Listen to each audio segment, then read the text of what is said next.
Good evening, Commissioners, President Borofsky, GM Lawson, others. Mike Masters here, the Water Operations Manager with Susan Fricke, our Water Resource and Quality Assurance Supervisor. We're here pleased to bring you some highlights of the 2024 State of the McKenzie Watershed Report. First, I wanted to remind everyone of our source to tap multi-barrier approach to protecting our drinking water. And, you know, the first layer of that is our source water protection. So can't thank you enough for the continued support and investment in protecting that source. There's efficiencies with treatment that can be realized there financially and other ways, also positive effects on our environment. Also want to thank Susan and her staff for diligently working to protect our source day in, day out, and our multi-agency partners that participate in that. So thank you. Starting off, just remind everybody of our drinking water source protection goals before I turn it over to Susan.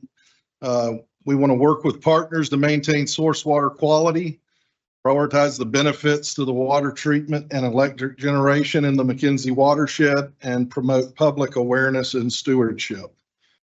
Susan?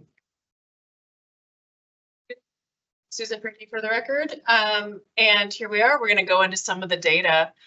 We have some highlights to share for you tonight. Let's see, for harmful algal blooms, I guess the best data is not much data. So we didn't really have that much happen that was a big deal for 2024, which is a wonderful thing. It's less work for treatment. It's less things that we need to be worrying about and tracking.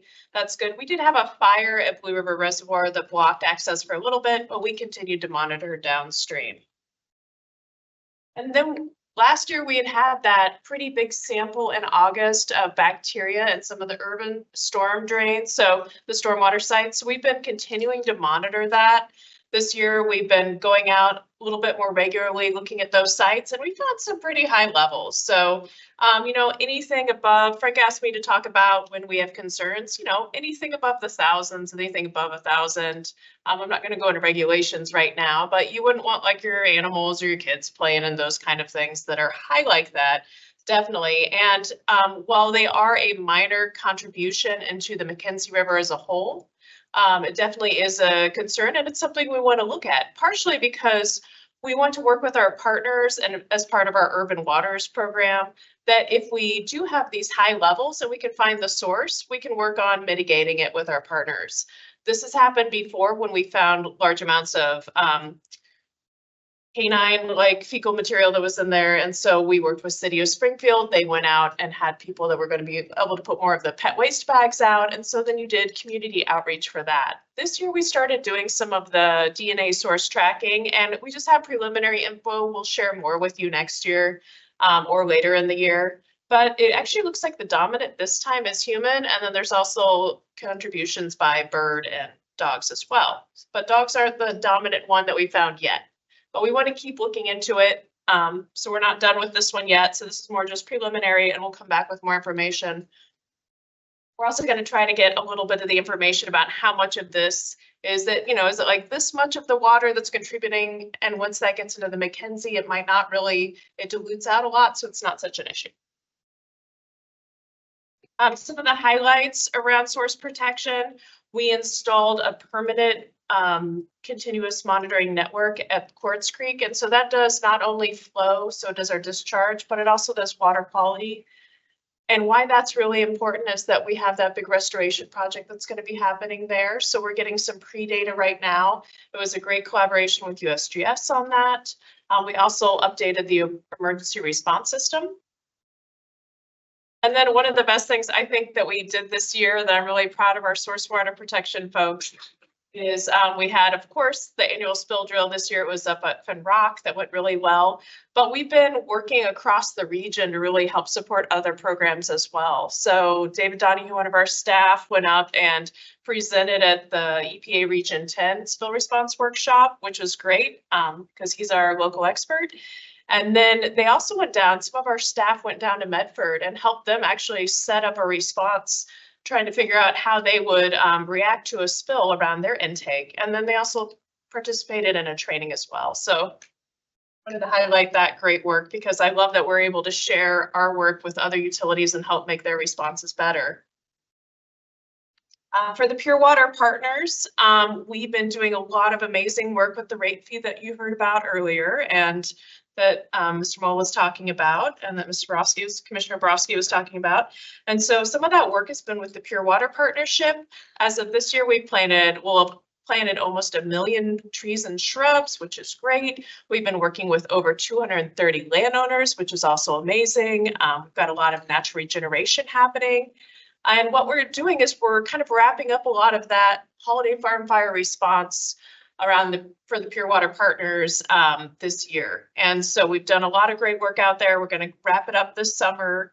And we also did a lot of strategic planning with the Pure Water partners to try to figure out what next. And we're going to go back to the original intent of doing the riparian protections and enhancement, which will be wonderful. This is the one that keeps changing every day. We're talking about impacts of federal funding. Right now, we have planned a 1.75 mile restoration project at Quartz Creek. I think most of you have been out there and seen the project and where this is going to happen. The last part of the implementation funding is about $4.5 million. That's funded through a NOAA transformational grant. As of right now, the funding is still available. Still able for us to be used by McKenzie Watershed Council is actually the one that holds that.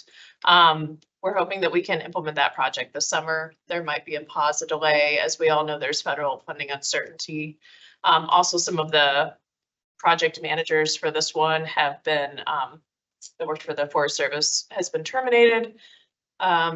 Some of the layoffs that are happening. So there is a lot of uncertainty. We will keep you posted. We are very hopeful. This is one of the biggest issues for water quality in the basin. It's what turns our river chocolatey milk in the wintertime a lot. And we really want to get this project done. We've spent a lot of our resources and time and our staff's energy, and we supported a lot of our partners. So we'll keep you posted. Let's all pull for this one to happen. I think it's a great project. We have some of our other staff, Nancy, who's here tonight as well, has been working with Misty on the septic system assistance, the septic grants, sorry. I'm just so excited about this. We've had over 120 grants to homeowners for septic repair and replacement. I mean, what a great use of government funds. We had funding from both DEQ and from Biz Oregon Lane County. And we still have about $300,000 from the Biz Oregon Lane County money. The DEQ, we had to stop spending the end of 2024. The Lane County money, we still have a little over a year, I think still a little bit over a year to keep spending that money. And so we'll keep working with landowners on that. It's just a wonderful success story of these partnerships that we've developed and our staff's great work. It's so awesome. And as far as money, we've also been able to get more grant funds back this year. So while we did put out a considerable amount of money, we put out about 2.3, we were able to get quite a bit of grant funding back. So we really only spent about $800,000 of the rate fee this year, which is lovely. It's great. We've done a really good job of making our operations more efficient and also getting grant reimbursements, everything we were hoping to do.